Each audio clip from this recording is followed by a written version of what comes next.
Let's start in the shallow waters of our collective nightmares, the urban legends whispered in modern cities, and work our way down to the deepest, most primordial, world-shattering monsters buried in the ancient history of human civilization. Because every culture on Earth has birthed things that crawl in the dark, and we have some genuinely terrifying ones to cover. Kuchisake-Onna, Japan. First up is the slit-mouth woman. This is a Japanese urban legend about a vengeful spirit who hunts lone travelers at night. She wears a surgical mask to cover her face, which is common in East Asia, so you wouldn't suspect a thing. She walks up to you and asks a simple question.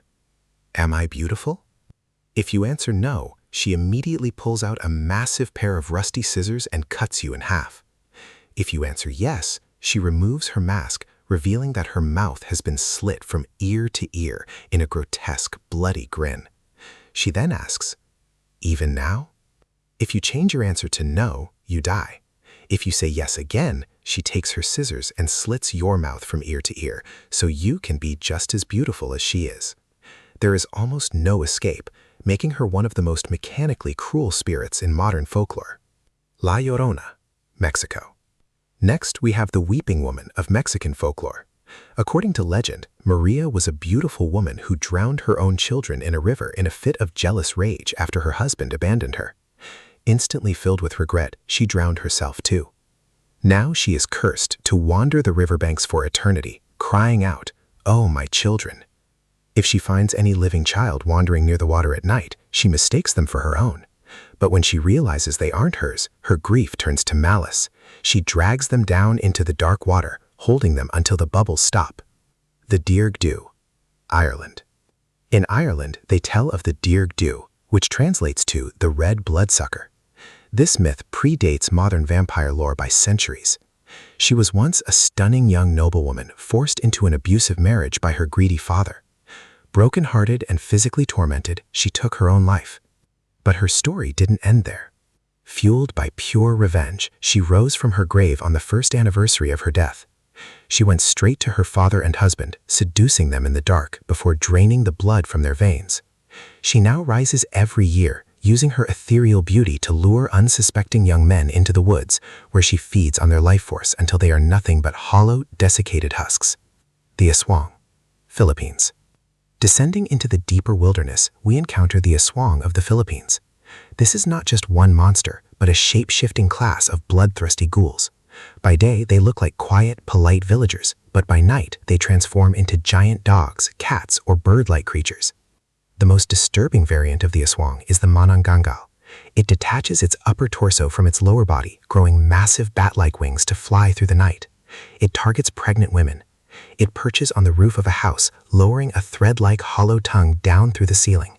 It quietly inserts its tongue into the sleeping mother's womb to suck out the fetus. It is a biological nightmare that turns the sanctuary of the home into a slaughterhouse. The Wendigo, Algonquin tribes. In the freezing forests of North America, the Algonquin people speak of the Wendigo. This creature is born from the ultimate taboo, cannibalism. If a human resorts to eating another person to survive the harsh winter, they are possessed by a demonic spirit of greed and starvation. The Wendigo is a giant, emaciated humanoid with ash-gray skin pulled tight over its bones. It smells of decaying flesh, and its eyes are pushed deep into its skull. Here is the terrifying part of its biology. Every time the Wendigo eats a human, it grows in size relative to the meal it just consumed. This means it can never feel full. It is doomed to a perpetual state of starvation, forever hunting, forever eating, and forever starving. The Nukaleve, Orkney Islands. From the cold shores of Scotland comes the Nukaleve, a creature of absolute skinless malice. It is a horrific fusion of a horse and a human rider, but they share the same central nervous system. It has no skin at all. Its black muscles, yellow veins, and raw red flesh are fully exposed, pulsating with every breath.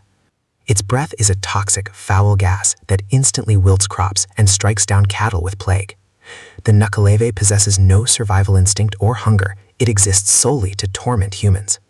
It cannot tolerate fresh water, which is the only way to escape its relentless, terrifying pursuit. Camazotz, Maya. As we reach the realm of ancient deities, we find Camazotz, the Mayan bat god of death and sacrifice. Dwelling in the Tzotzalaja, the House of Bats in the Mayan underworld, Camazotz is a humanoid figure with the head and wings of a leaf-nosed bat. He does not hunt for food, he hunts for tribute. In Mayan mythology, heroes who entered his case had to sleep flat on the ground to survive. The moment anyone raised their head, Camazotz would swoop down with wings as sharp as obsidian blades and cleanly decapitate them, carrying the head back to the gods to be used as a ball in their cosmic games. Kronos, Greece. In Greek mythology, the gods were often just as monstrous as the beasts they fought. None exemplify this quite like the Titan king, Kronos. Warned by a prophecy that one of his children would overthrow him, Kronos decided on a gruesome preventative measure. Every time his wife, Rhea, gave birth, Kronos took the newborn infant and swallowed it whole, trapping them inside the dark, acidic prison of his stomach. This wasn't a quick death. Because his children were immortal, they remained alive and fully conscious inside their father's digestive tract for years, growing in the dark until Zeus finally fed Kronos an emetic to force him to vomit them up. Lamia, Greece. Another Greek myth of divine cruelty is Lamia. Originally a beautiful queen of Libya, her children were killed by a jealous Hera after Zeus seduced her. Crazed with grief, Lamia transformed into a monstrous half-serpent creature. Hera also cursed her with sleeplessness, so she could never escape the horrific memories of her dead children. To cope, Lamia began hunting the children of others, devouring them alive. Out of pity, Zeus gave her the ability to pluck her own eyes out of her sockets to rest before putting them back in to resume her horrific hunt. Ammit, Egypt. Deep in the Egyptian underworld of Duat, souls must pass the weighing of the heart ceremony. If a soul's heart is heavier than the feather of Ma'at, they are deemed wicked. This is where Ammit waits. Ammit is a chimera of the three most dangerous man-eating animals in ancient Egypt, the head of a crocodile, the forequarters of a lion, and the hindquarters of a hippopotamus. She does not torture souls, she eats them. Once Ammit devours your heart, you suffer the second death. You are erased from memory and forced into a state of non-existence, wandering in the cold void forever. Gasha-dakudo, Japan. Back in Japan, the Gasha-dakudo is a giant skeleton, standing 15 times taller than an average human. They are not born naturally. Instead, they are formed from the collective bones and anger of thousands of soldiers and famine victims who died without proper burials. The Gasha-dakudo is completely invisible and silent until it is right on top of you. The only warning you get is a sudden loud ringing in your ears. It grabs you, bites off your head, and drinks the spraying blood from your neck to temporarily satisfy its endless, vengeful hunger. Pretas, Buddhism and Hinduism. In Buddhist and Hindu mythology, those who lived lives of extreme greed are reborn as pretas, or hungry ghosts. They have massive, bloated, hollow bellies, but their necks and throats are as thin as a single needle. They are cursed with an insatiable hunger, but because of their narrow throats, they can never swallow enough food to satisfy it.